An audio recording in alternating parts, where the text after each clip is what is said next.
కొండవారిపాలెం అని ఒక విలేజ్ ఉంది. ఆ విలేజ్ లో ఒక విచిత్రమైన ఫెస్టివల్ చేస్తారు. అదే ఊర్లో ఉండే గోపాల్ తన ఫ్రెండ్ అయిన రాంబాబుకి ఈ ఫెస్టివల్ ని ఒక్కసారైనా చూపించాలని ఆశపడ్డాడు. రాంబాబు ఆ ఊరికి వచ్చేసరికి చాలా లేట్ అయిపోయింది. గోపాల్ కి ఫోన్ చేసి నేను రోడ్లో ఉన్నాను, నన్ను తీసుకెళ్దు రా అని చెప్పాడు. సరేలే అని గోపాల్ అక్కడికి వచ్చాడు. గోపాల్ రాంబాబు ఇద్దరు కలిసి ఊర్లోకి నడిచి వెళ్తూ ఉన్నారు.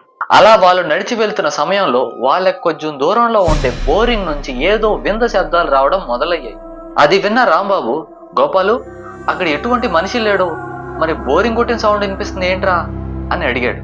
నువ్వేం మాట్లాడకుండా సైలెంట్ గా తల వంచుకొని రా అని జవాబిచ్చాడు గోపాల్. వాళ్ళు ఆ బోరింగ్ దగ్గరికి రాగానే ఆ బోరింగ్ దగ్గర నుంచి సౌండ్స్ రావడం ఆగిపోయాయి. గోపాల్ చెప్పినట్టే రాంబాబు తల వంచుకొని వెళ్తూ ఉన్నాడు. ఎందుకో ఒకసారి ఆ బోరింగ్ వైపు చూడాలి అనిపించింది రాంబాబుకి. ఒక్కసారి తల వెనక్కి తిప్పి ఆ బోరింగ్ వైపు చూశాడు. బోరింగ్ హ్యాండిల్ దానంతట అదే కిందకి పైకి ఊగుతుంది. ఆ దృశ్యాన్ని చూసిన రాంబాబుకి గుండె ఆగిపోయినంత పని అయింది. అక్కడి నుంచి కొంచెం దూరం వెళ్ళిన తర్వాత అడిగాడు రాంబాబు గోపాల్ని, ఏంట్రా ఇదంతా అని. దానికి గోపాల్ చెప్పిన విషయం ఏంటంటే, ఈ పండగ జరుగుతున్న సమయంలో వాళ్ళ ఊరిలోకి ఈ చీడలు, ఆత్మలు, పిశాచులు రాలేక ఈ పొలిమేరలోనే కాపు కాచుకొని ఉంటాయని చెప్పాడు. ఇలాంటి మరిన్ని క్రీపీ స్టోరీస్ కోసం ఈ వీడియోకి లైక్ చేసి మన ఛానల్ని సబ్స్క్రైబ్ చేసుకోండి.